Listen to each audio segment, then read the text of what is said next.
Come and dream with me.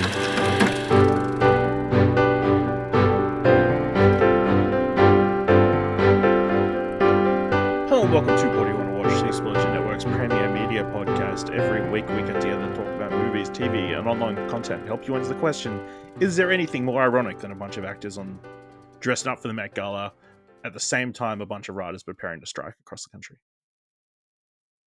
I don't know, I'm your host, Ashley Hobley. Joining me today, Dylan Blight.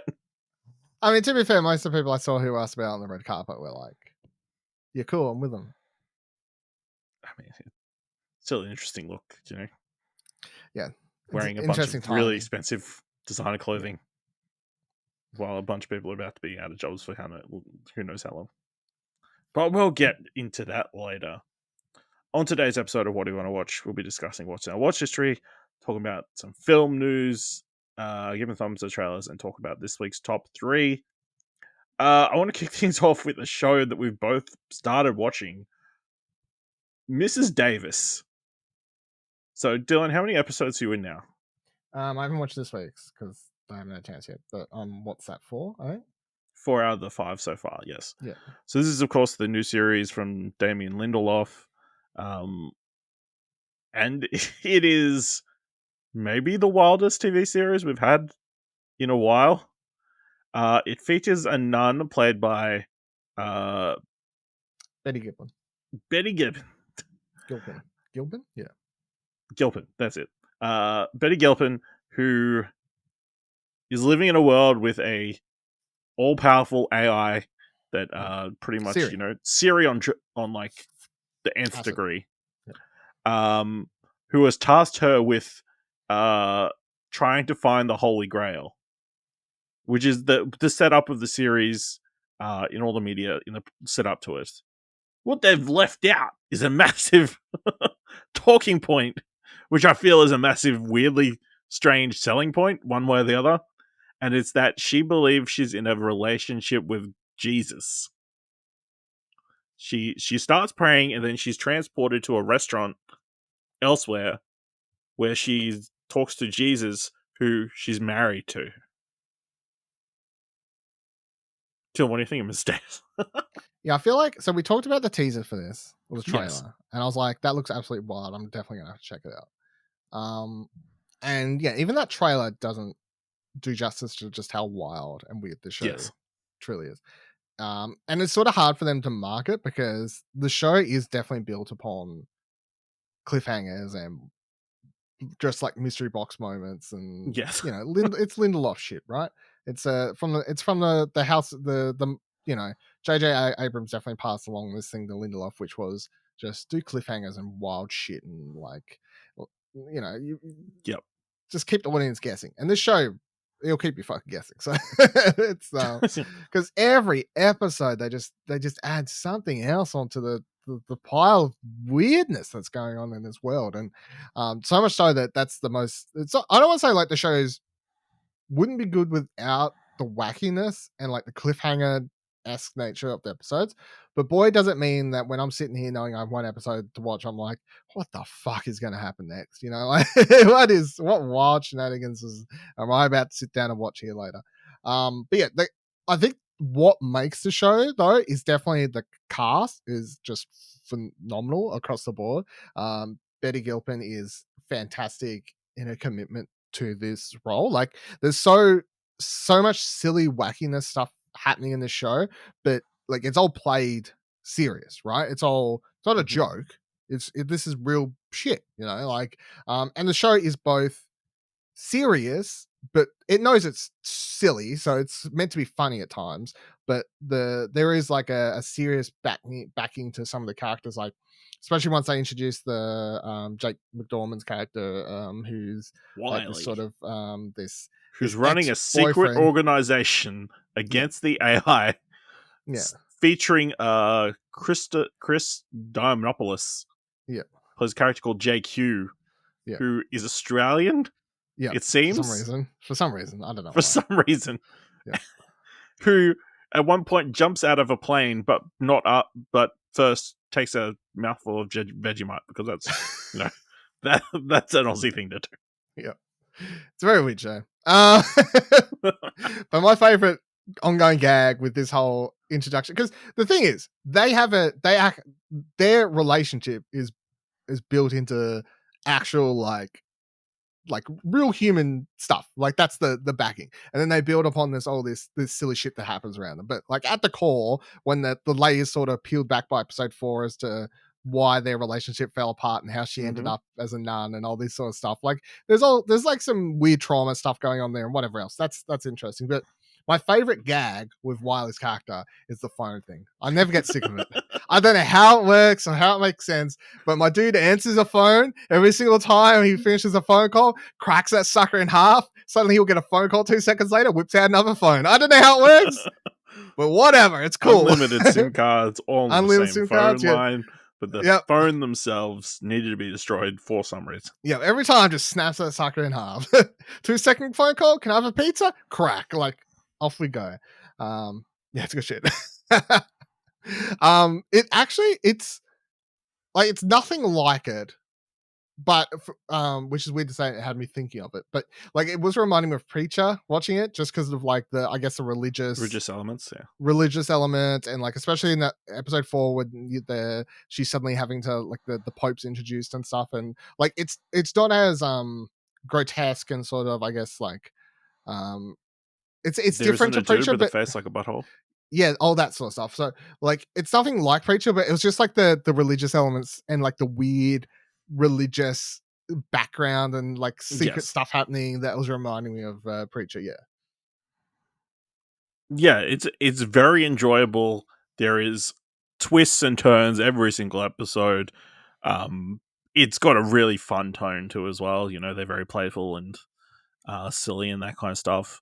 But yeah, when the reveal that it's Jesus in that restaurant, which is, I think they like played out perfectly, because it's not revealed to like several episodes in. You think she's just going to this diner for, whatever reason. Sorry for spoiling it, by the way, but if that helps you want to watch it, I think that is definitely a selling point, because I think that actress is credited as Jay. Yeah. Jay for Jesus. And really, you don't know. Wild shit could still happen. It's funny in retrospect, because when you think she's actually going to the bar in the first episode, and he's like, "Man, don't knock on the door and go see the boss." Like in retrospect, it's like, "Oh, the boss is in like a God." Dude,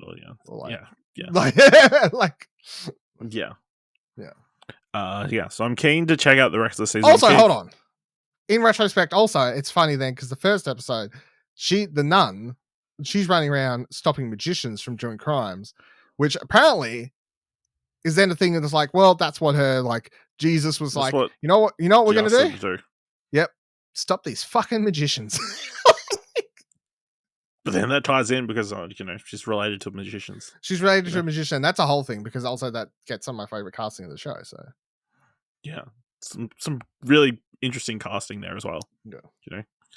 Even just like the first episode, where there is a giant magnifying glass at one point to blow up a bunch of jam. Yep. It is ridiculous at points. And it gets even wilder. I'm looking forward to hearing your thoughts on episode 5. I feel like this is going to fall even into a territory where I don't know because this is the thing. We don't know if this is doing well. I don't know. I hope it is. Because I have not seen anybody else talk about it. I've not seen anyone talk about this show. So here's what I'm hoping. If no one's watching it yet, I hope everyone catches up right in time for the finale, or it's one of those things where everyone just, I don't know. Everyone needs to go to board though, because I swear to Lord, Jay himself. Swear to Jay himself, yes.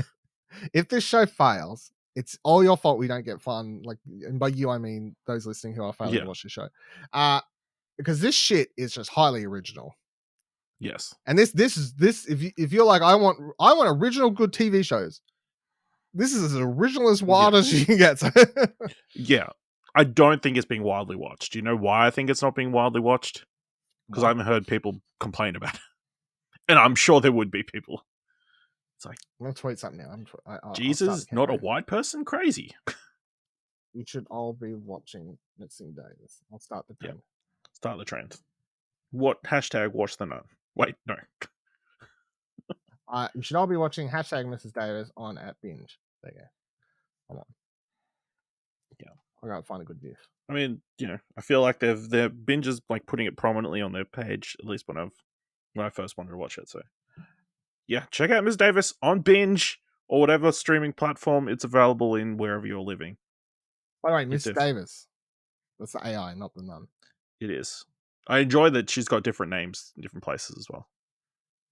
Like she's just Mum in the UK. In England, we just call her Mum.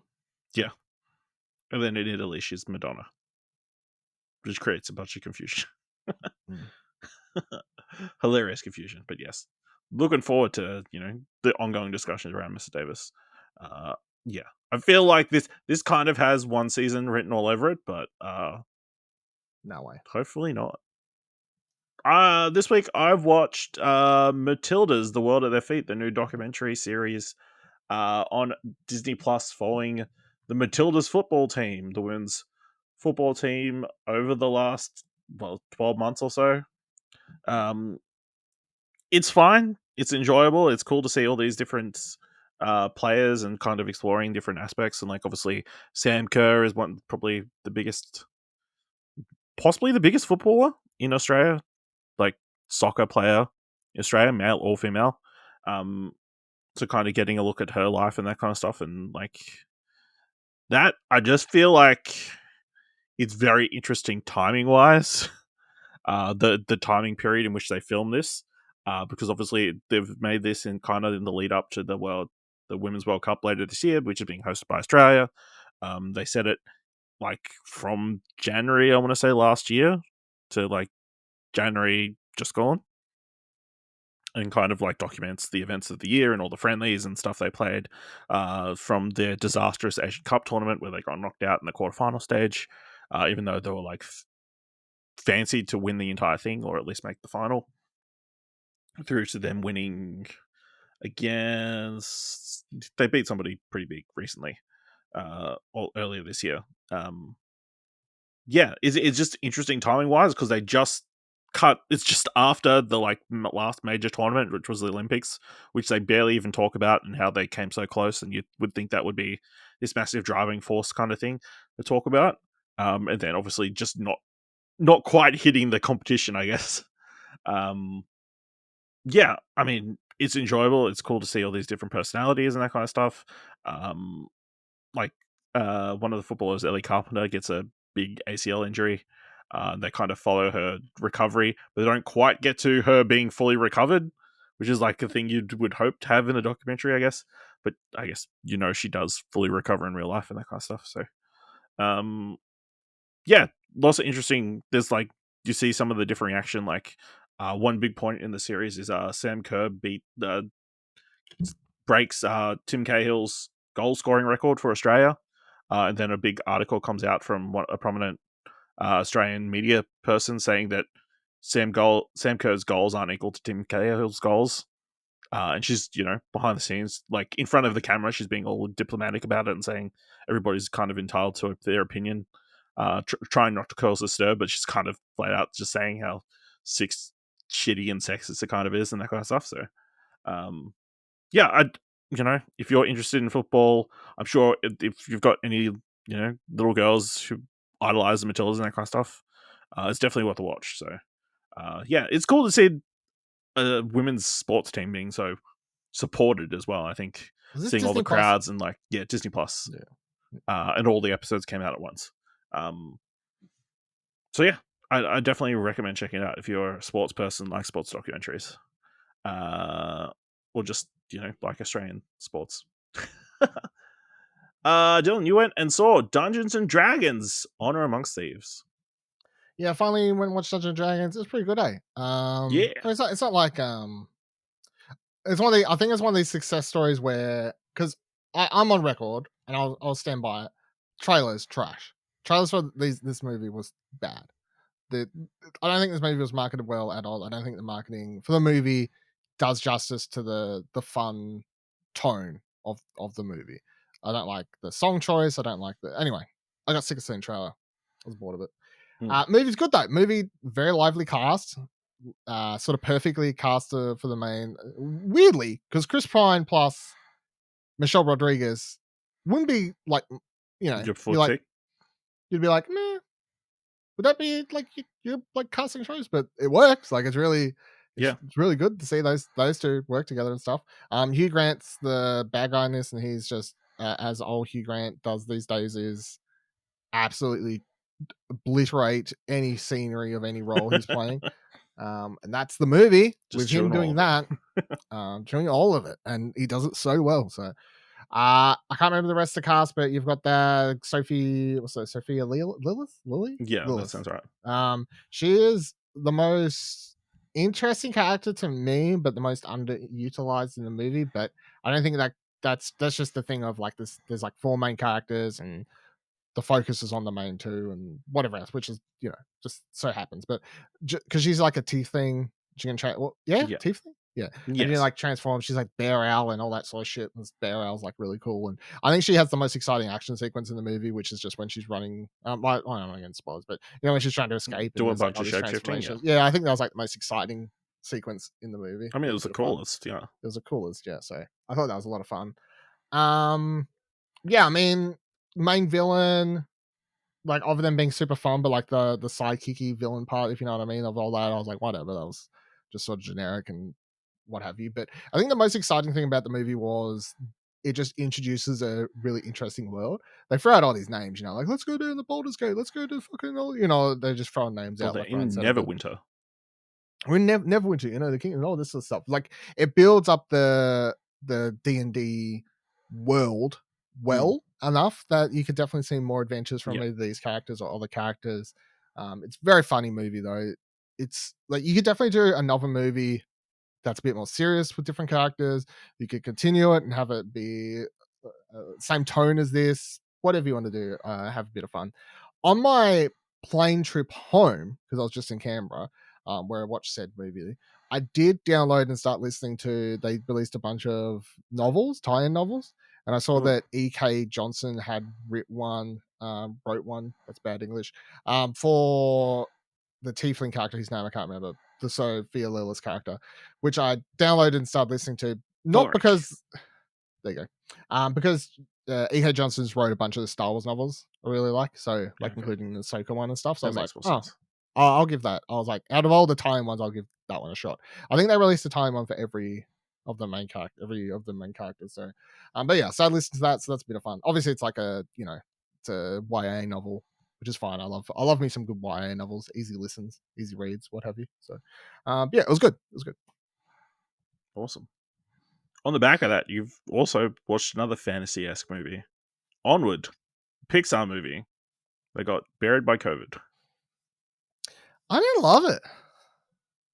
I'm sure that comes as a surprise to you. Yeah, because you hate all Pixar movies. You just hate brothers. I mean, as someone who has a brother who hates him,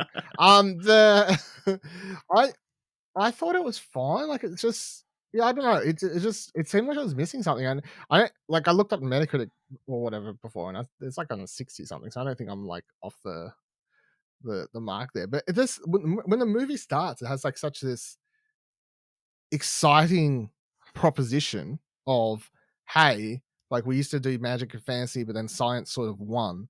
Like the whole joke at the start where they're trying to create a fire with like magic spells, and then someone's just like, I've invented electricity. I'm like, that's funny. I like this setup. But then once they go from there and they get on the road trip, I just feel like I wanted more time in the world, and I was spending so much time on this road trip, obviously because the core of the movie is about the relationship between the brothers, which is fine, but I just feel like the scenery and the majority of the time we spent in the movie in locations, said locations weren't particularly interesting to me and didn't do justice to the world that was sort of introduced at the start of the movie, if that makes some sort of sense. Yeah.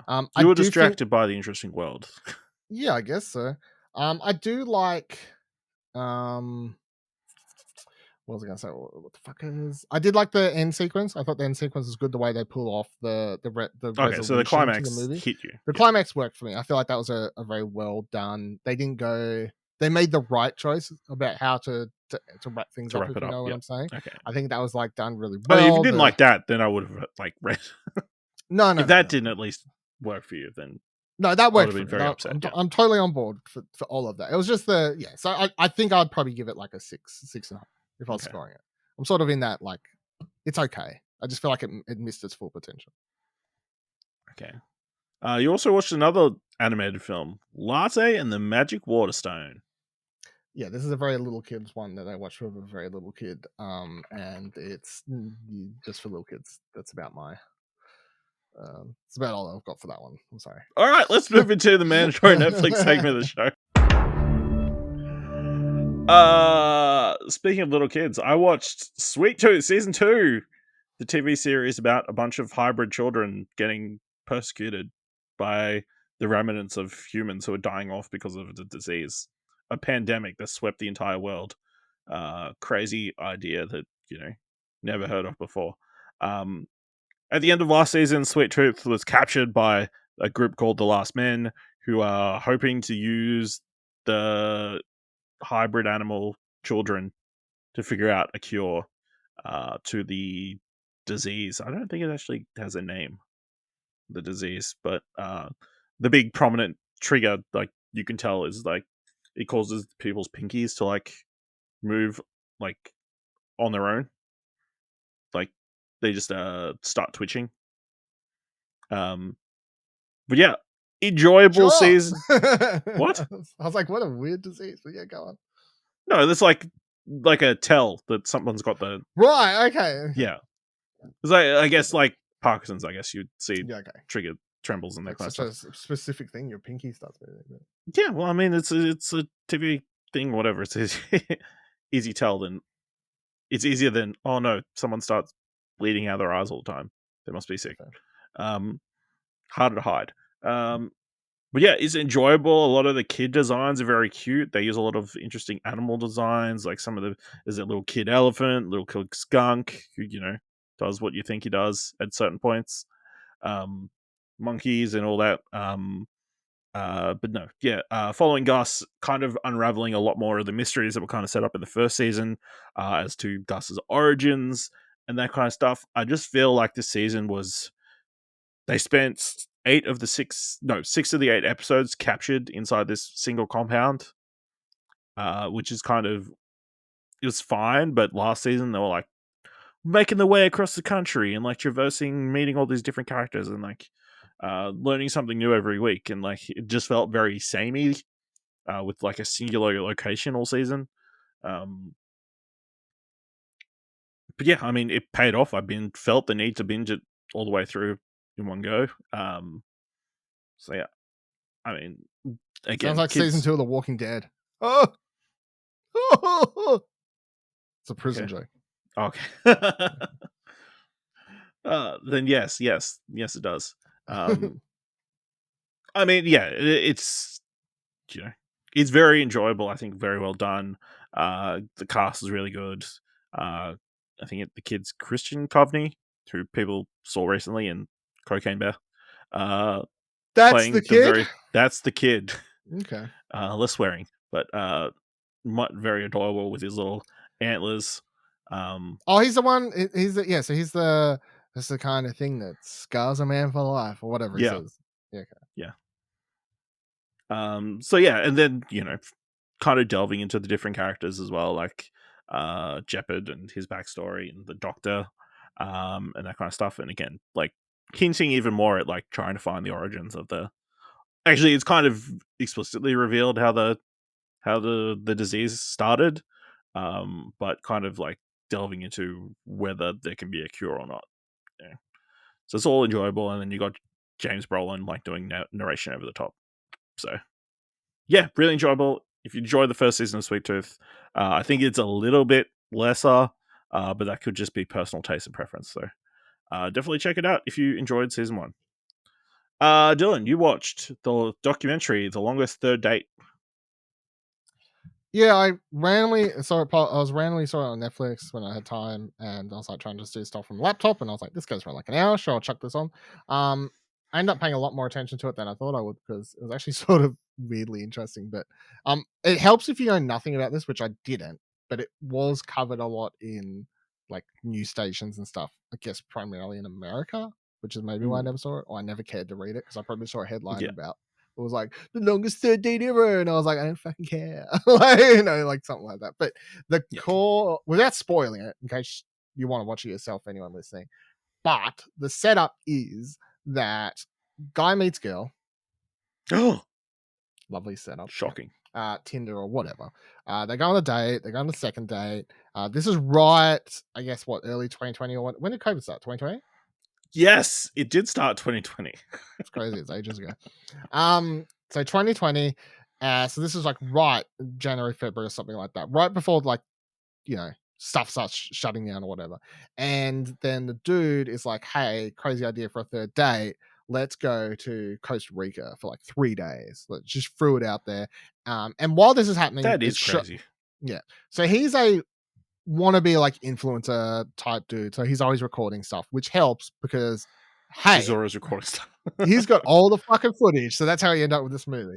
But the I forgot what I was going to say. The Costa Rica, the good thing, the girl. Oh, right. So then, yeah. So he's like, let's throw it out there. I'll go out there. Like, what's the worst that can happen? The movies, the documentary's being filmed. And it's like they're talking on separate couches, so you don't know. Did they hate each other by the end of this, or what's the go? Like part of the thing is obviously you're watching it and you're going, do they actually end up together? Like, so they go to Costa Rica and then they go to Costa Rica. And then COVID lockdowns happen, and they're like, at first it's, hey, your flight's been delayed by like a week. Damn, that sucks. We're gonna spend an extra week together. Your flight's been delayed by like a month. Wow. I don't remember the total time, but by the time they get back to America, their flight was delayed by like, I don't know, 4 or 5 months. Like a very, very long time by the time they get back. So yeah, sounds like a very long third date.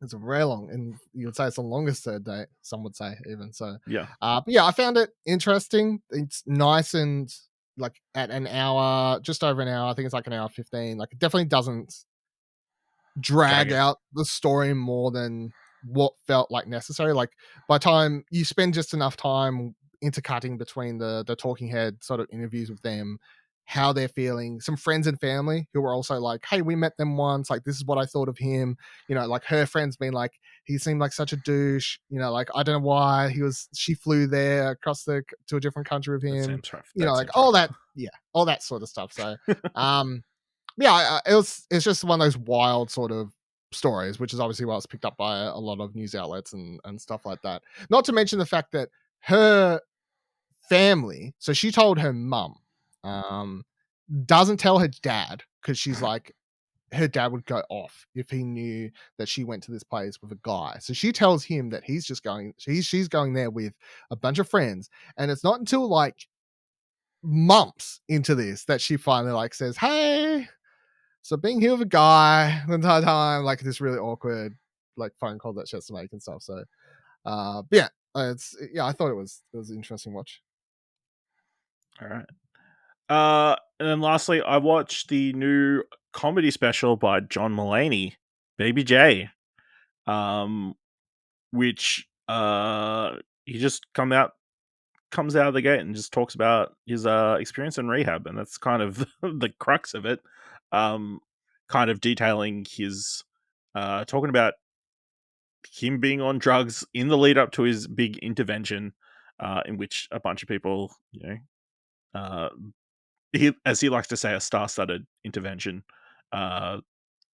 made him go to rehab, and then kind of deal with his issues and that kind of stuff. And it kind of his retelling of the events, and how he dealt with being in rehab as someone who's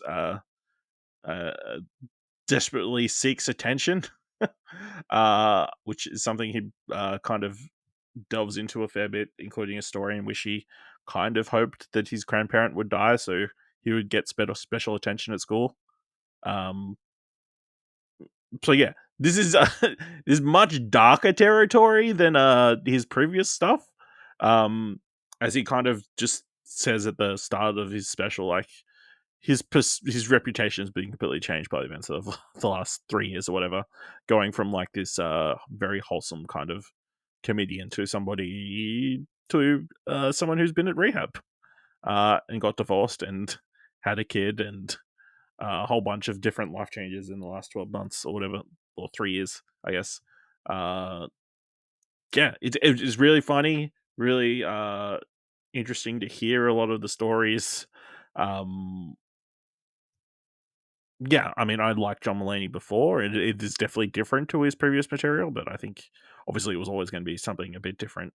You can't go back to the same jokes. I guess it's interesting to think that chances are when he was doing that stuff, he was still dealing with the same problems, or was dealing with those problems, just not on the same scale, uh, and that kind of stuff. So yeah, definitely recommend it. I think it's pretty funny and worth a watch. Even from just like a curiosity perspective. But yeah, that's everything in our watch history. Let's jump into some film news. We're going to mix things up today. This week, we're going to kick off with this week's top 3. Definitely in the top 3. And this week, our top 3 is top 3 most anticipated films coming out of Cinemacon. So Dylan, what is your number 3? I found this hard because I just felt like I was gonna, and I kind of have, but like just putting movies that I was already excited about. Like it's sort of hard not to, you know. See, what I mean? Like, my method was I picked 3 movies that got me more interested based on the events of Cinemacon. okay, So that's fine. That we'll mix things up. We definitely will not have the same lists. okay. My number 3 is Killers of the Flower Moon. Okay. Upcoming Scorsese film that's apparently 16 hours long and stars everyone. So apparently Martin Scorsese himself revealed the first teaser at CinemaCon. The footage fully teases the main conflict between the Osage people and the white settlers in Osage County in 1920s Oklahoma. Leonardo DiCaprio's character Ernest Burkhart is very in love with his wife Molly. When more and more white people settle in the town, grisly murders take place, and they're all of natives. Robert De Niro stars as William Hale, who's sort of a mentor to Leo and advises Ernest that they need to make a new for themselves by obtaining the land's bounties of oil. I think Scorsese came out and said something along the lines of if he wanted to explore the complicity of people in these kind of massacres and that kind of stuff. So yeah, getting a full cinema release. I believe it's set to be released at show at Cannes. Yeah, in the next month or so. So trailers for that should be not far away. So really interesting subject matter, really fantastic cast. I fully trust long time in coming to do. Yeah, long time coming, and yeah, super keen for that one. It's sort of not something that it's sort of out of Scorsese's wheelhouse a little bit. I can't say I've seen him do a movie that explores like that, like anything within like native, indigenous sort of aspects of American history. Not that I can think of anyway. Like he's touched on it in other films, but not as like prominent, like main thing, at least that I can think of. So, all right, my number 3 is Wonka. So Warner Brothers revealed the first look of the prequel film Wonka, starring Timothée Chalamet. We're introduced to a young and poor Willy Wonka, who lives with this young girl named Calla Lane, an original new character who acts like a pseudo sister for the aspiring candy maker. Willy is seen traveling to exotic jungles, protecting the art of making chocolate with cacao beans. The young man has dreams of owning his own shop, selling his own chocolate via his original recipes, but the distribution of the sweets in the industrial town he lives in is controlled by a chocolate cartel, which is really just a group of greedy businessmen. They include the melody from Pure Imagination. Wonka can not fulfill his dream of selling chocolate if he cannot get past the chocolate cartel. In order to set up a shop, he decides to get extremely creative in pursuing his dreams, distributing his magical candy to the people of town, building a name for himself the old-fashioned way. When the cartel comes to stop him, he gives them a piece of candy and they sends him floating in the air, which gets the attention of the townspeople. They also gave their first look of the Oompa Loompas, one of which is being played by, I think it was Hugh Grant or something. Hugh Grant, that's right. So for reading from this article, it says, directed by Paul King of the Paddington series, Wonka flaunts a whimsical tone and sweeps audiences away with a gleeful spirit. It fully plays into the charm of Roald Dahl's original children's book. Timothy Chalamet's interpretation of the young Willy Wonka is rebellious, a bit blunt in the vein of Gene Wilder's famous performance, and more importantly, purely magical. So yeah, this sounds really good. Sounds like Willy Wonka by way of Paddington, which is the best we could have hoped for. Yeah. I'm mildly optimistic for this, considering who's the people involved and stuff. The people involved, yes. So definitely more keen for this after hearing positive things this week. Dylan, what's your number 2? My number 2 is Meg 2, The Trench. Whoa. So all I know is I saw, like the first Meg was fine. Did you see the headline? Yeah, I saw the headline, which was Meg fights a Tyrannosaurus or some shit like that. And I went, oh, fucking righty then.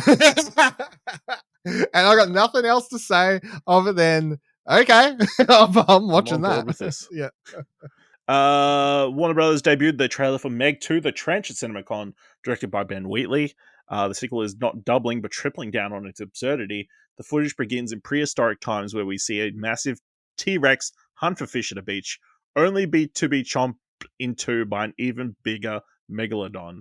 Fast forward to the present, the team from the first film, led by Jason Statham, travels to the bottom ocean to make a terrifying discovery. There's a trench that acts as a doorway to a slew of prehistoric creatures that have survived extinction for these millions of years. Yeah, that is amazing, and would definitely, within our film community, we're very pro shark movies. Yeah. So I think the weirder these movies get, the better. It's the better. I do think the further away you can compare it to Jaws, the better it will be for this movie. Yeah, just stop trying to make Jaws, because Jaws is the best shark movie, one of the greatest movies of all time. So stop trying to. Yeah, fuck you. And then, yeah, the weirder you get, the wackier you get, the better it's going to be.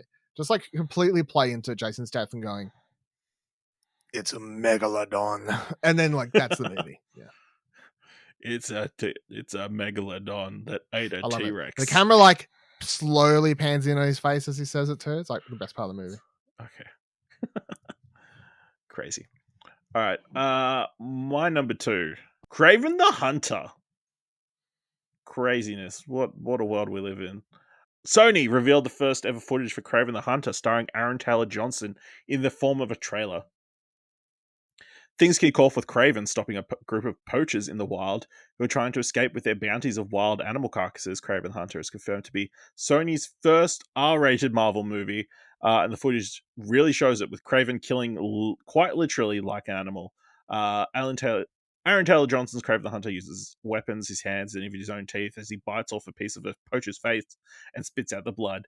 He also jumps off walls and pounces on foes like an animal. The main conflict of the film is between his father, played by Russell Crowe, who was the one who actually raised him in the extreme ways of Hunter versus Prey. The action is filled with over-the-top gore, as comical as the Deadpool films, as we see Kraven use everything from huge spears to fully sized bear traps to decapitate and chop up goons to pieces. A mysterious new character played by Ariana DeBose is briefly teased as well. For those curious, the comic-accurate Kraven vest with the recognizable fur around the shoulders was briefly seen on Aaron Taylor Johnson, as Aaron Taylor Johnson pulls it out of an old chest, but for the most part, Kraven is not wearing the comic-accurate costume in the trailer. Surprisingly, he does meet up with another famous Spider-Man villain, the Rhino. A huge fight between the two begins as the latter injects himself with a serum that actually mutates him into a huge rhino beast as opposed to a mech suit. The footage only saw his arm morphing into a big grey rhino-like fist that did look somewhat comic accurate. You want to see why they call me the Rhino, he says. It appears the Kraven the Hunter will play out mainly as a standalone entry with little connections to Sony's Marvel Universe for now. Yeah, I'm all on board for crazy hunting Aaron Taylor Johnson ripping people's noses off with his teeth. And the idea of a rhino, a rocksteady rhino in this is crazy. The only thing that puts me like slightly iffy on this is it's still Sony. You're like, when is Morbius going to show up? Yeah. So when's Morbius going to show up?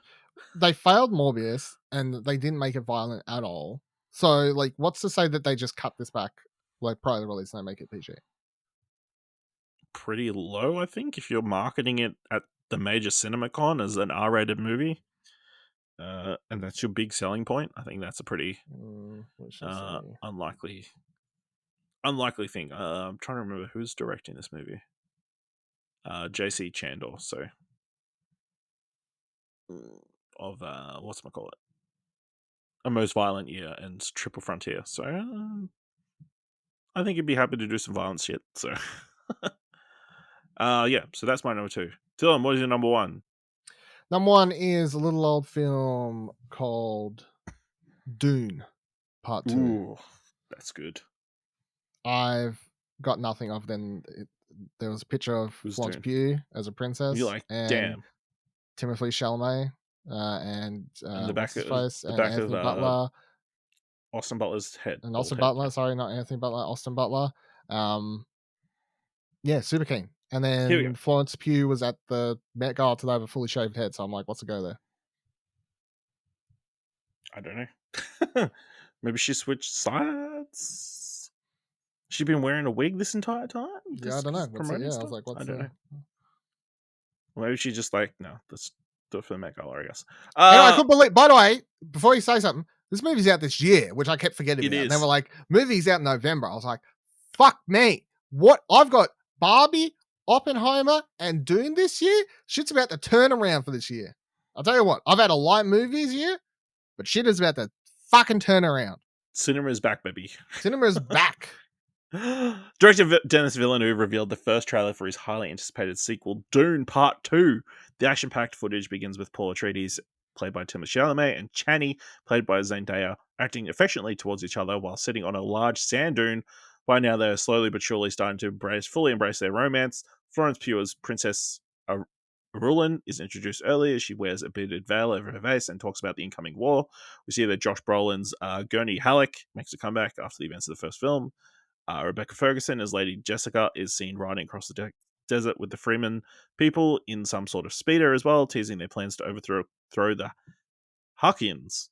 The rest of the footage jumps back and forth between Paul and his first attempt to ride a sandworm, and Frade Rakin, portrayed by Elvis star Austin Butler, entering the story.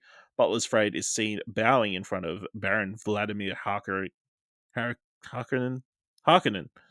played by Stellan Skarsgård, while his brother Glossu Rabbit, there's a bunch of shitty names in this, played by Dave Bautista, stands aside and looks upon him with fear in his eyes. Meanwhile, Freeman leader Stilgar, played by Javier Bardem, gives a piece of advice to Paul before he attempts his first sandworm ride. Don't try to impress anyone. He soon eats his words as Paul quickly gets the hang of controlling a sandworm. The lead up to this moment, as Paul prepares his hooks and everyone watches think he's going to fail, is pulse pounding and visually stunning in a way that is barely teased in the first film.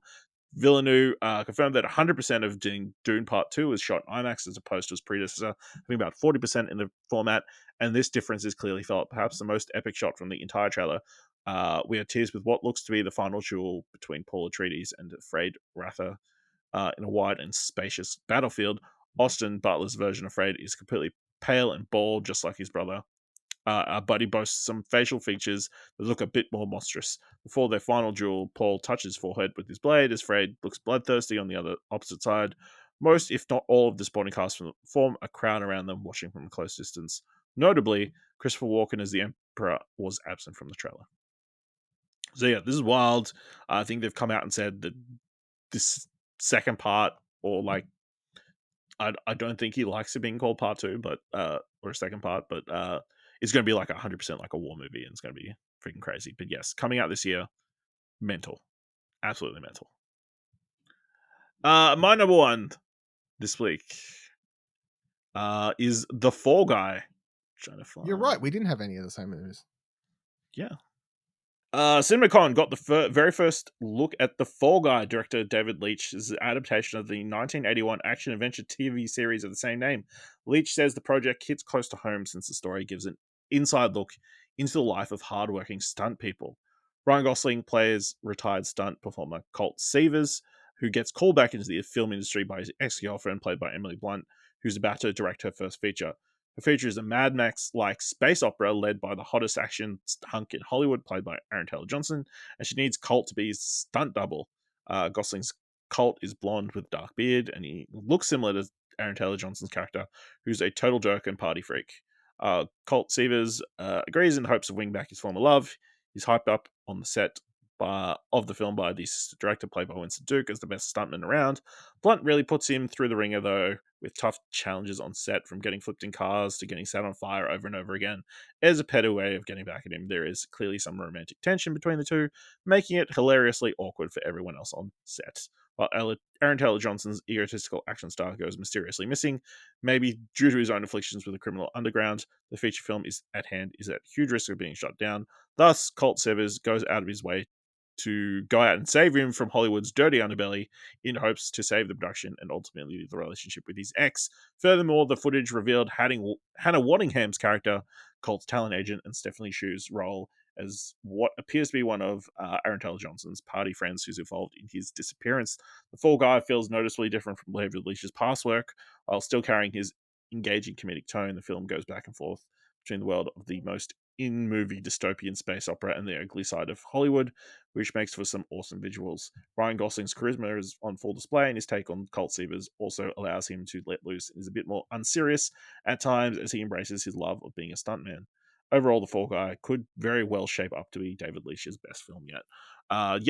The idea of a movie based around stunt people is very interesting, and Ryan Gosling as a lead in this kind of role that has played a stunt person in a little film called Drive. True. That was very good. So I'm sure he wouldn't do another stunt-based film, the last stunt-based film, a movie about a stuntman, was very good as well.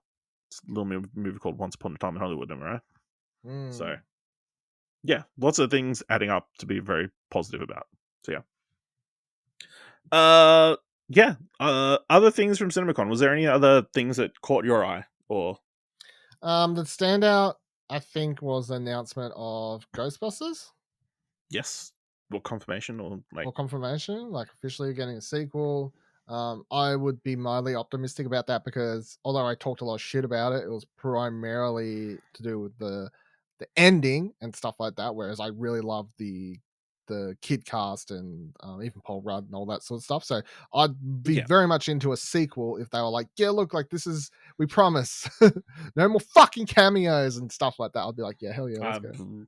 I wouldn't bet against cameos, but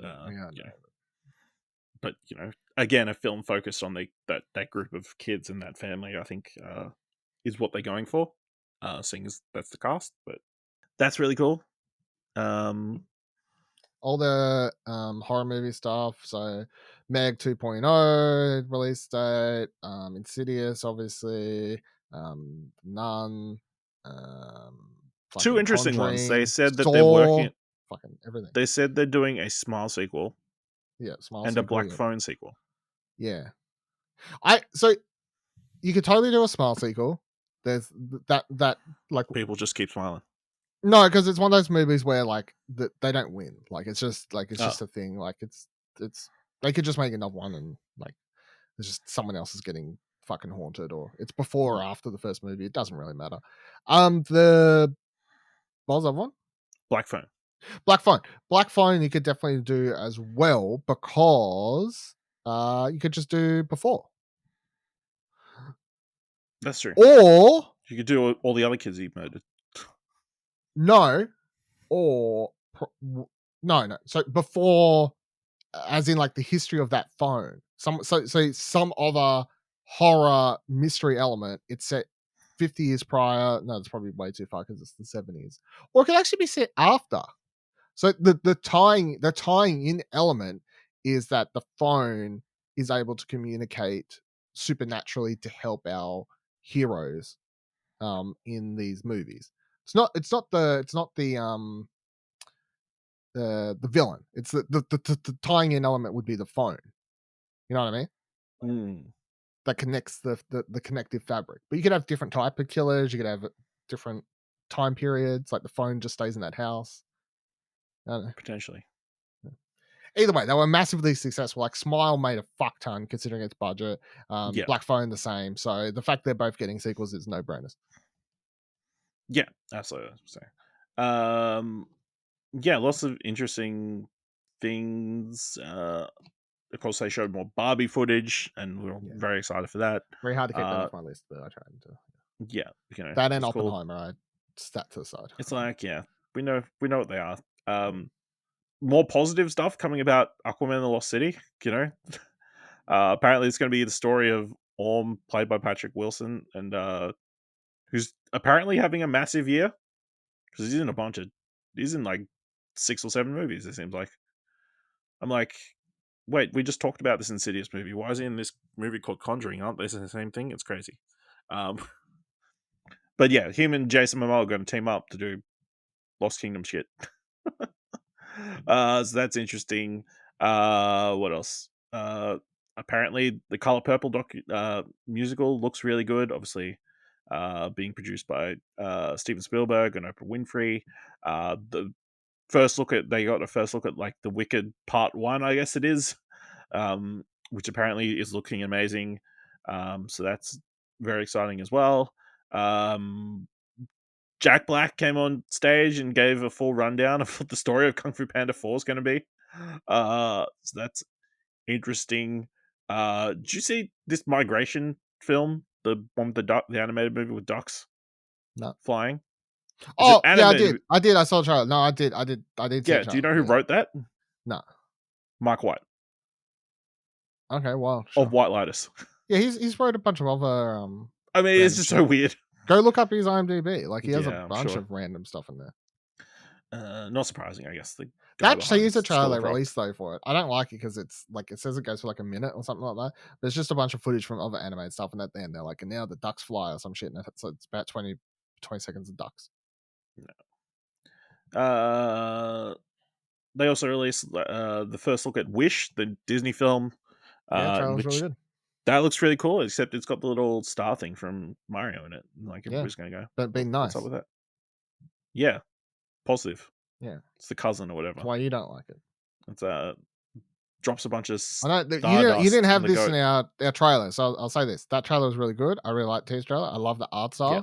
It's got this whole sort of 3D animation on 2D animation sort of thing happening to it. I really, really appreciate that. I didn't put it in because it's a teaser and it's not trailer enoughy. Yeah, that's fine. But I was like, but because of that, I can say now in this segment that I really like the teaser trailer. And then when the eventual official trailer comes out, we can talk about it again. If there isn't something bigger. So that was really cool. What else? Did you hear about this? The Creator. So this is the new film from Gareth Edwards. It's an original new sci-fi epic that tells the story of a man's relationship with artificial intelligence. Very timely. That may not sound like a fresh idea at first, but The Creator easily looks like a new hit in the making, boasting the full grand scale that Gareth Edwards has become known for. The Creator follows a protagonist played by John David Washington, who traverses a not-so-distant cyberpunk future where society has managed to create what seems to be the most advanced kind of AI, cyborg-looking beings with human faces and circular holes that make up the backside of their heads. That's a weird sentence. These AI being people look to be oppressed and suffering, with Washington's character taking care of a small robot child in what appears to be a rising war where humans are painted as the villains. So, yeah, the first film from Gareth Edwards since Rogue One. I was going to say the first film since Rogue One. So, yeah, I'm keen for it no matter what, because I like all of his movies. Yeah, and it's got the full Disney / 20th Fox money behind it. So that's good. We've got first look at Napoleon, the new film, Ridley Scott biopic starring Joaquin Phoenix. The film will be co-produced by Apple and will be streaming on Apple TV after an extensive theatrical window. And it boasts an epic scale that evokes the work of Ridley Scott's past period films like Gladiator and The Last Duel. So yeah, that's cool. At least confirmation that it's going to be coming to cinemas and not just Apple TV Plus. Here's the movie that got tons wagging everywhere. Anyone but you. As the film just wrapped filming earlier, Cinemacon got a sneak peek at the new R-rated romantic comedy Anyone But You, starring Glenn Powell and Sydney Sweeney. The film is a modernization of William Shakespeare's Much Ado About Nothing, following two former college enemies who pretend to be a couple at a destination wedding years later for their own personal gain, but actually fall in love. The version paints the two as obsessive and not being able to stand each other if they keep running back after every sexual encounter. That sounds promising, you know? I enjoy Much Ado About Nothing retellings. Very weird marketing stuff happening with this. Which, Is it more power to marketing? them. Yeah, I'm on the side of its marketing. So we shall see, though. We'll see. But yeah, weird reactions to this. Did you see like people on like the comments No. of it's like, Why? when are they gonna bring back wholesome movies? There shouldn't be R-rated romantic comedies. There's PG romantic comedies also. There's like 1 million on any streaming service or Yeah. on Hallmark Channel. How many R-rated romantic comedies are there? Very slim. Very, yeah. I guess exactly. it depends on what you count as a romantic comedy. Is something like Knocked Up a romantic comedy? Is 40-year-old version of romantic comedy? Yeah, I guess. Like, they're not the typical, like, Not the way you classic, think of yeah. them. They're not classic romantic comedies, but I guess they would be the closest things that we have. But yeah. I mean, I'm going to watch it. I wouldn't say I'm keen as fuck for it. The thing I'm most keen for is Sydney Sweeney coming out soon. It's that TV show she's got coming out. The I can't remember what it's called now. that thing. That thing. The one that put out a teaser trailer for the That looks good. Yeah. Alright. I guess the last thing. Oh, they announced Transformers animated film called Transformers 1. It will be a prequel, following the early days of the Autobots, Decepticons on Earth. Chris Hemsworth set to voice young Optimus Prime, and Brian Tyree Henry set to voice young Megatron. That's weird, but yep, sure. Yeah. Also, for me, they confirmed the Avatar movie's coming, which is exciting. Avatar: The Last Airbender. Sorry. Okay. And the new John Krasinski movie, If, which has an interesting premise. It follows the unlikely pairing of a young girl played by Kaylee Fleming and her overbearing adult neighbor Ryan Reynolds, as they mysteriously gifted the ability to see other people's old imaginary friends walking about society. The film is a mix of live action and CGI, with all the imaginary friends being various larger-than-life bizarre creatures.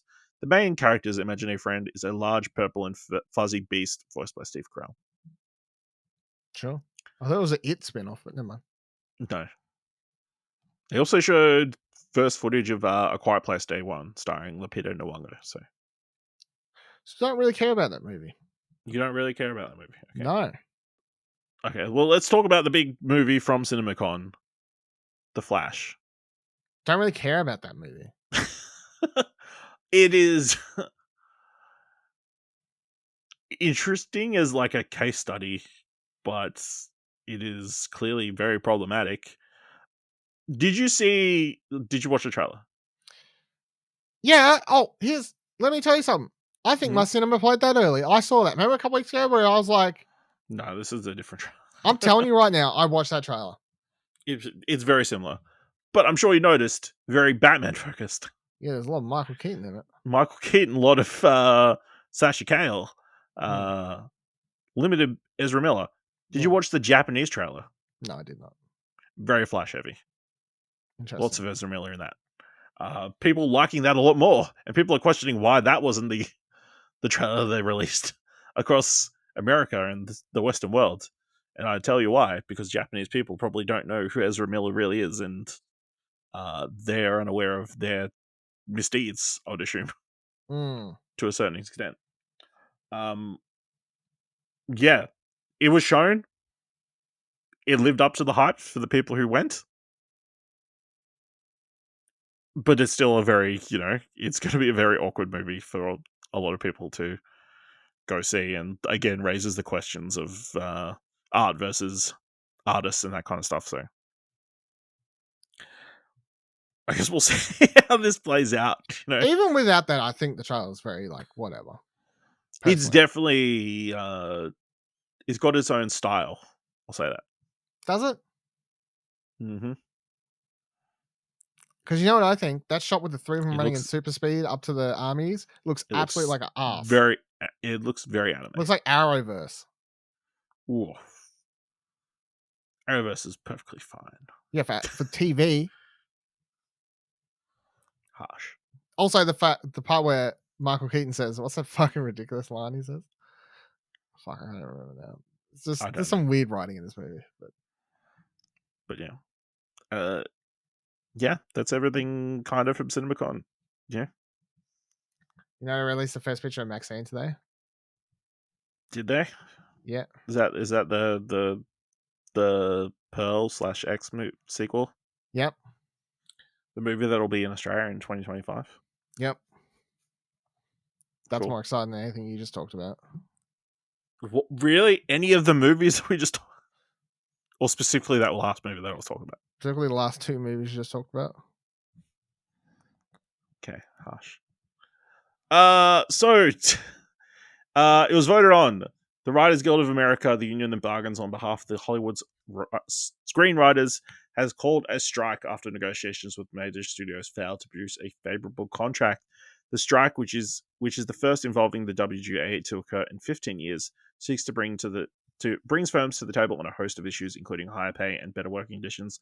But though some of those issues are quite unique in the annals of modern history disputes and have to do with the technological changes currently disrupting the entertainment industry. So yeah, obviously, the Screenwriters Guild had been written. It had been written on a wall for a while. Yeah. We kind of knew it was coming. It seemed like a lot of the industry knew it was coming. I believe someone from Netflix came out last week and says, "Oh, we're pretty well poised if there's a writer strike to survive it." They're like, and we shit got like shit that. backed up for months, man. We'll be good, So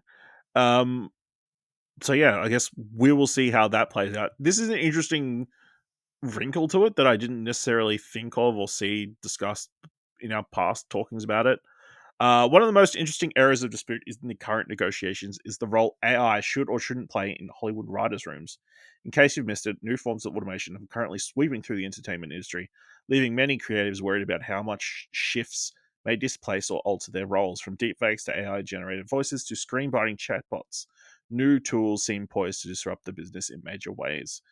Some industry figures have suggested TV and movies could soon be written largely by software, a development that has forced WGA to issue a response.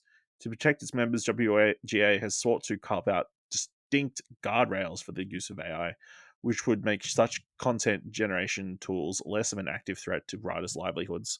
The Guild's proposal is that AI should not be used as source material for the contract covering writing, nor can it be used to rewrite contract-covered work.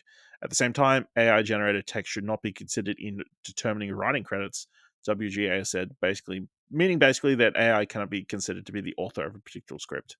AI should not be used to generate literacy material, which is defined as basically any creative content, including screenplays, outlines, teleplays, and other related material. In short, WGA doesn't want AI products to be deemed writers, nor does it want it to be used to generate original content for the development of TV shows and movies. Dylan, how do you feel about AI continued push into entertainment? I hate it. I assume you saw there was 2 clips going around this week that are completely Star Wars Wes Anderson thing Anderson was terrible. Yeah, what was that one? Yeah, the weird Babylon looking thing where the dude's like, "Hey, Hollywood, your time's up." No, I didn't see that one. No, so the Wes It's like Anderson one. It looked like sucks. I want to say there was this old South Australian ad where it was like a bunch of like walking through a bunch of rooms. That's what it looked like. Yeah, so AI taking writers' jobs is terrible, and that's disgusting, and I hate everything about it. AI is being used. We support no writing done by AI on any services. Yes. Or websites. Or yes. Scripts. Yes. Books. Yes. It's a creative medium. You shouldn't be using AI for anything like that, in my opinion. I would draw an asterisk at, hey, we used AI to write the synopsis for our fucking DVD. All right. Just menial tasks, I guess. Yeah, just random shit. Sure, whatever. We got AI to do our tweets. Yeah, done. We got AI to do our tweets. Whatever. I'm not like totally anti AI like to the umpteenth degree. But I mean, even outside movie, TV stuff, I can't remember what website it was. There was a website using AI to write up news posts, or write news posts. Like a big website. I can't remember what it was, but there was this stuff going. Not the one I'm thinking of. Not the one you're thinking of. They were going around, and people were talking about how, like, okay, well, if you want to do that and that's your choice, like, how are you like making that known? Should it be? And I saw people talking about how maybe the author, or it should be like co-authored. Like, hey, it was written by Dylan and AI. Like, so people know. Yeah. like that this is a co-authored AI thing, and you're not just like what are the rules about this? It's just very interesting, and every time we talk about it, very interesting and fast moving time we're living in It's right just moving now. so quickly because AI is doing crazy shit that it wasn't doing like a week ago. Yeah, but I hate everything. So I see all these people celebrating that Star Wars trailer. I think it looked like absolute ass. It's the best example to me of the AI can't fully understand it. So they like someone feeds it in and they grab the visual element of a Wes Anderson film, but like none of the intention behind anything. Like it's just aesthetic.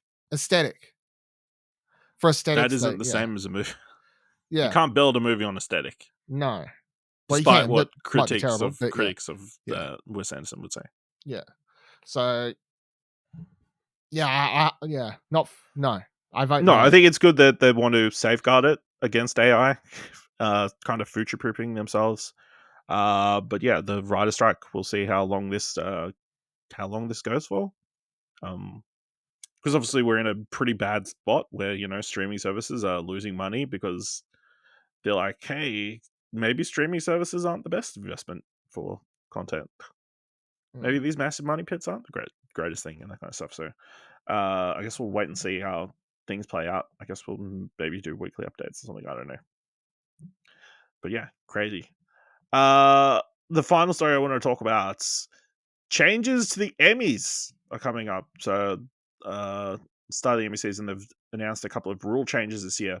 The biggest one, though, is that the Outstanding Variety Talk Series and Outstanding Sketch Variety TV Series are being replaced with two new categories: Outstanding Talk Series and Outstanding Scripted Variety Series. So reading from IndieWire, it's got White Matters. Since 2003, every Outstanding Variety Talk Series Emmy went to The Daily Show with Jon Stewart or a show hosted by one of its alumni. The last 7 years, the winner was last week tonight with John Oliver. That won't happen again. The new Emmy rules dictate that a talk series must dedicate most of the episode runtime to unscripted interviews or panel discussions between a host and a guest, celebrities or personalities. That definition pushes out John Oliver and provides room for Jimmy Kimmel Live or Late Night with Seth Meyers, shows to produce a much higher volume of late night TV episodes to break network TV's decades-long losing streak in the category. Ever with The Late Show with Stephen Colbert and The Daily Show with Trevor Noah as recurring nominees, Daily Show dominance could continue. As for Oliver, last week tonight will now compete in the Outstanding Scripted Variety Series category against the 6-year incumbent Saturday Night Live. However, by removing the sketch from the category, these Emmy behemoths could also compete against newer innovative series like Schmigadoon and Documentary Now. For the last 2 years, the Outstanding Variety Sketch Series category saw only 2 nominees, Saturday Night Live and Black Ladies Sketch Show, in a large part because nomination slots are proportional to the number of submissions. Dylan, what do you think of this change? This is quite interesting. Obviously, every time we do our Emmy predictions, we get kind of upset that there's only 2 sketch categories. So now to completely kind of redo these categories is quite interesting. Yeah, I think it's hopefully the first of many changes that I think most major award categories need amongst different categories and stuff, like a shake up amongst a bunch of different stuff. So this seems like the easiest one to change up, like the one that it's not like a major category, like it's the same nominees most years in out. So it's the one that you can probably play around with the most and have the easiest success with, and then go from there, I think. Yeah. Other changes this year, no more hanging episode rule for limited or anthology series. So that means that any of those series need to be completed by the time the Emmy nomination series period is over. Yeah, sure. That makes sense, because a lot of series would be running through the Emmy period. So we kind of get a oddly unfair advantage, I guess, of like being so prominent and recent. Documentaries that are submitted for Oscar consideration but they did not receive an Oscar nomination are now allowed to contend for Emmys. So I believe the 5 films nominated for Best Feature Documentary Oscar this year are still ineligible for Emmy consideration, but films like Paramount's Last Flight Home or Netflix Senior, which had an Oscar qualifying fall festival run, may submit for outstanding documentary or non-fiction special. That's interesting. I guess for documentaries, there's always kind of a weird line between those and what should be for film and what isn't. But whatever. Then last interesting change is the outstanding game show and outstanding host for a game show categories are migrating to the Primetime Emmy Awards from the Daytime Emmy Awards. I guess game shows in America have made a big comeback. So yeah, that's the thing. Apparently, according to this article. All right. So yeah. That's all the news for this week. Let's give some thumbs to some trailers. Of course, you find all the trailers that we're about to talk about in the show notes below. A lot of these trailers, coincidentally, shown at Cinemacon, but shocked. I'm shocked as well. Yes. First trailer for this week: A Haunting in Venice, directed by Kenneth Branagh, starring Kenneth Branagh, Kyle Allen, Camille Cotton, Jamie Dornan, Tina Fey, Jude Hill, Ali Khan, Emma Laird, Kelly Riley, and Michelle Yeoh. Belgian sleuth Hercule Poirot investigates a murder while attending a Halloween seance at a haunted palazzo in Venice, Italy. Dylan is someone who's very indifferent to the last Hercule Poirot film. What did you think of the trailer for A Haunting in Venice? I'm going one up, one down for this trailer.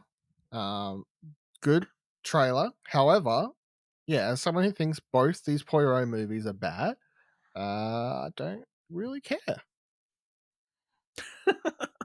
Does care come into it? Like, into the up and downness of these trailers? No, one up, one down for the trailer. If I was taking into account my care factor, it would be double thumbs down. I'm going to give this trailer 2 thumbs up because I think you love horror movies. I love horror movies. No, it is interesting they're going in a new direction.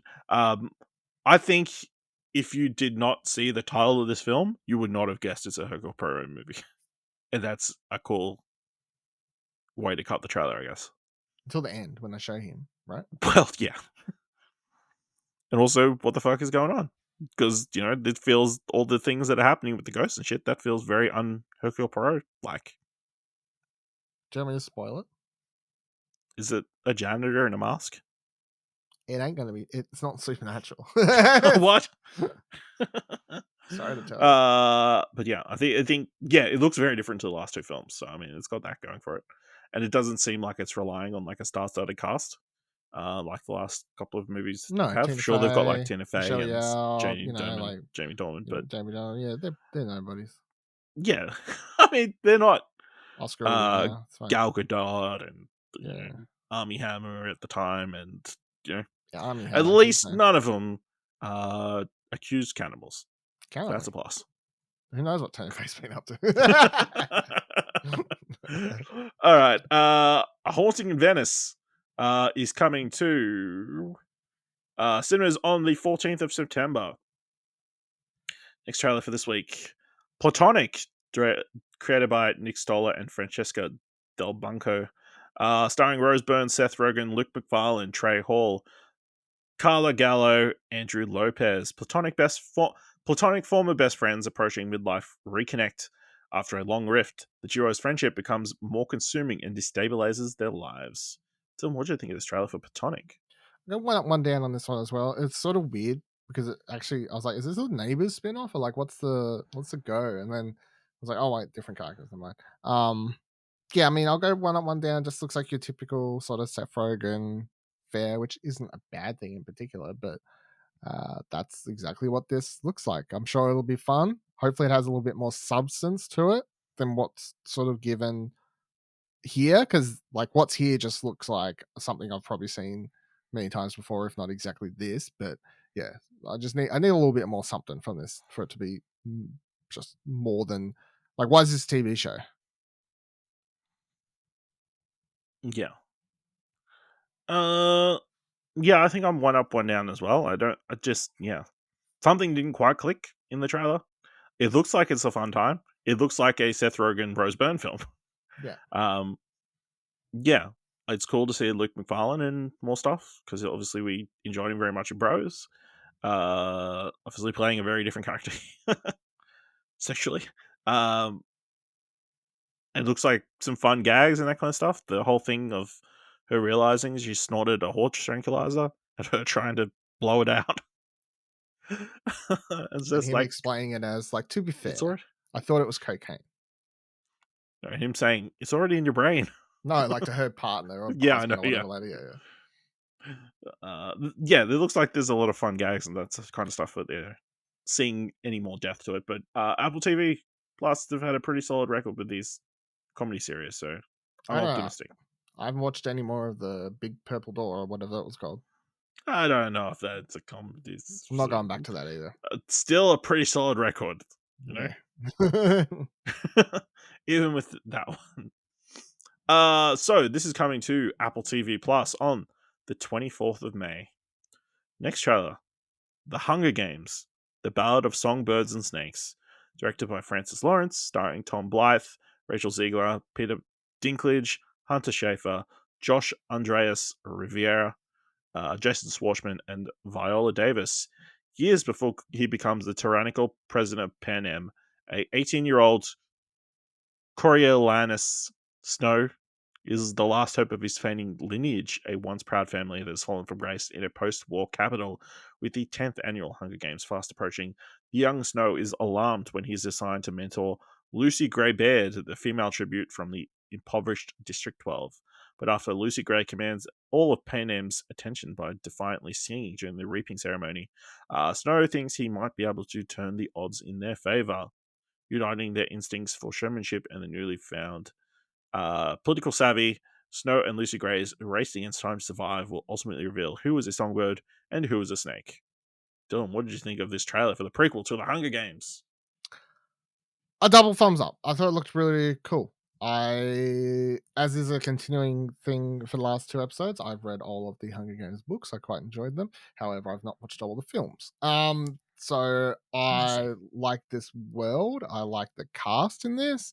The change of the setting for the games itself, I quite appreciate that. Oh, hold on, asterisk. I've not read this book. Okay. I've read the original ones. I've not read this, although I may try and get to this before, because this came out like right as COVID hit, and then I kind of actually forgot about it, to be completely honest.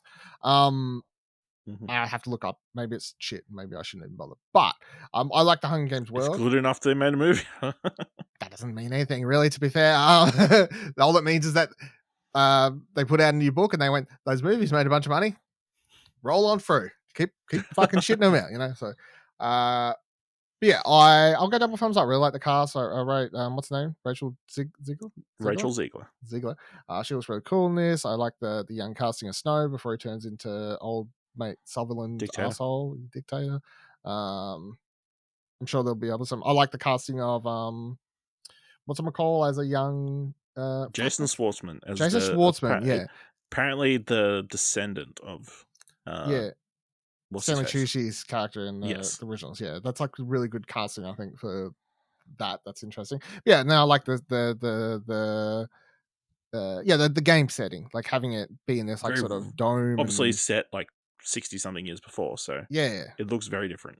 It's the 10th games, but it's the first televised one, and they're trying to make it more of an actual sport, and everything like that. So yeah, I'm keen. I'm going to double thumbs up. Yeah, I'll go one up, one down. I think it looks interesting, but I don't know, something didn't grab me. I think all the elements are there. It's like, why would I care about the bad guy from the previous films? It seems like an interesting choice, I guess. Like, yeah, there's not much without having read the book. At least what I got from the trailer and the way they show it is, so you've got Cornelius Snow, who is the main bad guy, obviously, of the films. He's like the president or something. Yes. Then you've also got his older cousin in it, who, at least from I took it, is that he's going to be. It's trying to show you like how choices make you who you are. Like they have that whole part in the trailer about becoming who you are. So I think, again, I haven't read the book. I don't know. It's going to show how one Snow goes evil. Maybe another one goes good. Like, I don't know. Like, it's just... Yeah. Like, There's a lot of Maybe there's a snakes. Not a big fan of snakes. Yeah, that's true. Me neither. So you know, what? Fuck this movie. Yeah, Don't they're fuck all it. over their arms. Like, what are you doing? True. Unnecessary. So yeah, this is coming into cinemas on 16th of November. Next trailer. Next Goal Wins. Directed by Taika Waititi. Starring Michael Fassbender, Elizabeth Moss, Oscar Kitely, Yuli Lakatifu, Rachel House, Kaimana, David Fane, Belua Kola, Chris Alucio, Taika Waititi, Will Arnett, and Rhys Darby. Dutch-American football coach Thomas Roggen is tasked with turning the American Samoa national team, considered one of the weakest football teams in the world, into an elite squad. Dylan, what do you think of this trailer for the latest Taika Waititi film? Double thumbs up. Looks really, really fucking good. This is more the Taika. This is OG Taika, is what I'd say. This is definitely more. This Kiwi is more. Taika. This Kiwi Taika. Yeah, that's a good word. But this Kiwi Taika, man, like this is we're going back to the Back to his motherland. roots. Yeah, back to his roots, man. Because JoJo was fine. I didn't love it. I didn't think it was bad. I just thought it was fine. Something he tried to do. It was like trying to do Taika in Hollywood still. Okay, you try. I thought it was fine. But, you know, as someone who loves all his earlier films, this was hitting old notes for me.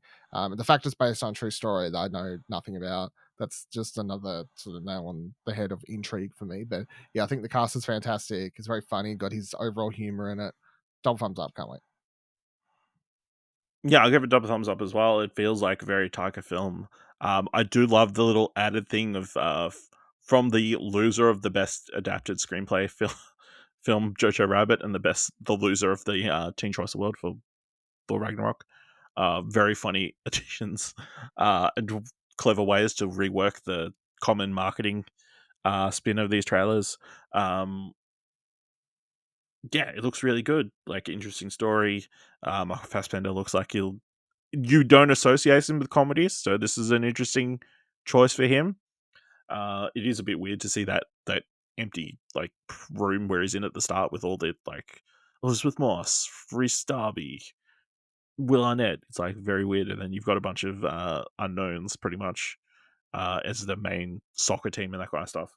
But yeah, it looks like it'll be a lot of fun. Obviously, you know, sports movies are always a lot of fun, and just that shot of that him kicking the ball and him knocking every single head possible, hilarious. It's very funny. Yeah, and it's I'll leave it at that. Definitely keen to check it out. So this is coming to Australian cinemas on the 1st of January, apparently, but set to release in the US on November 17th. Awesome. Love that. That's great, man. It's cool. Yeah. Waiting for that big Oscar run. That's what it is, you know. Mm-hmm. That Oscar delay. Last trailer for this week. Transformers. Rise of the Beasts.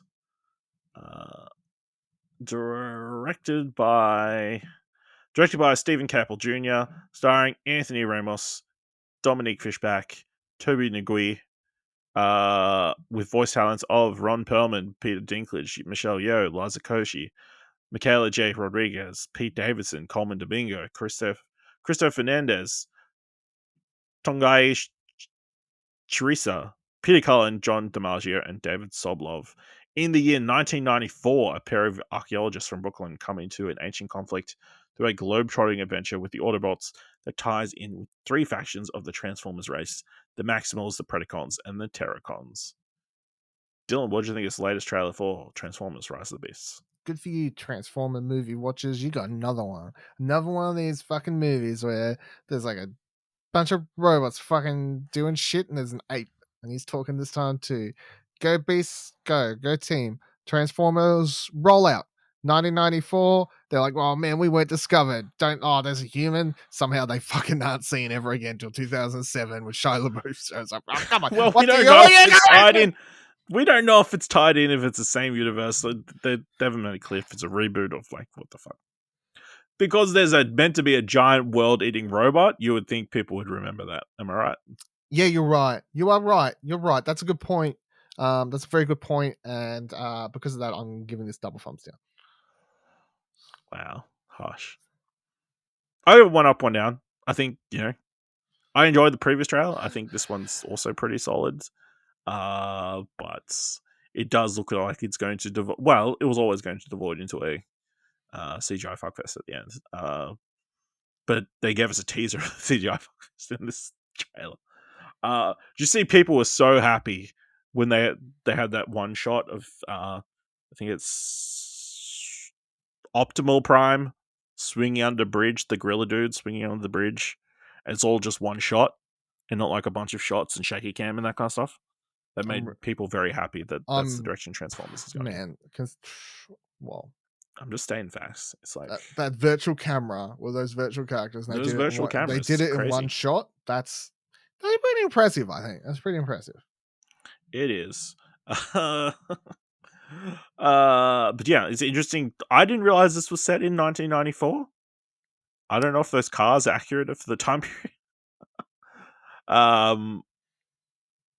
But yeah, Anthony Ramos looks pretty solid. Yeah, I'm keen.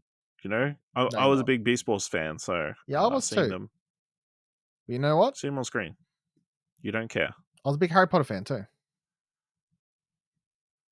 But Transformers and misgenerated will go after trans people. Just saying. Sometimes you can be a fan of something when you're a kid. So what you're saying is bad movie is the same as being a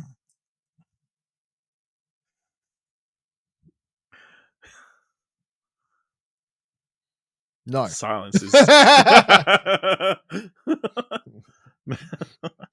right.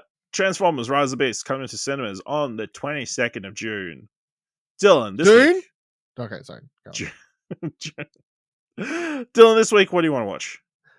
All right, TV show is going to be Star Wars Visions Season 2, of course, comes out May the 4th be with you day. And my movie is going to be one that I'm not going to be watching because I highly doubt it's going to come out in my cinema, but my pick would actually be The Survival of Kindness.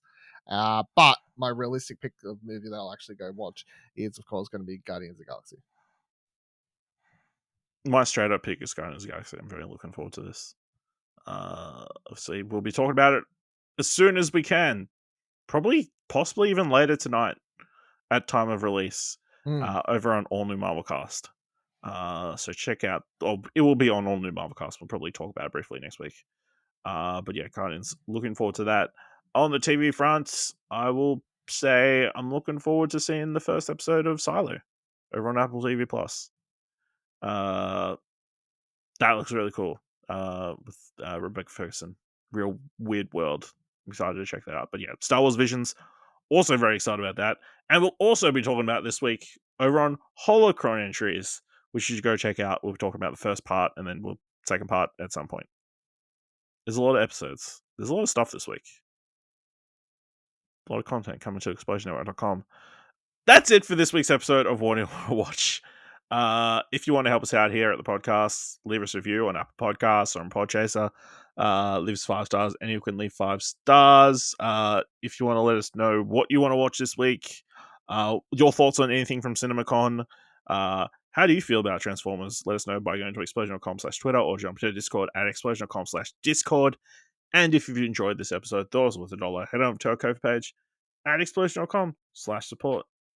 Thank you very much for listening. Until next time, keep watching stuff, I guess.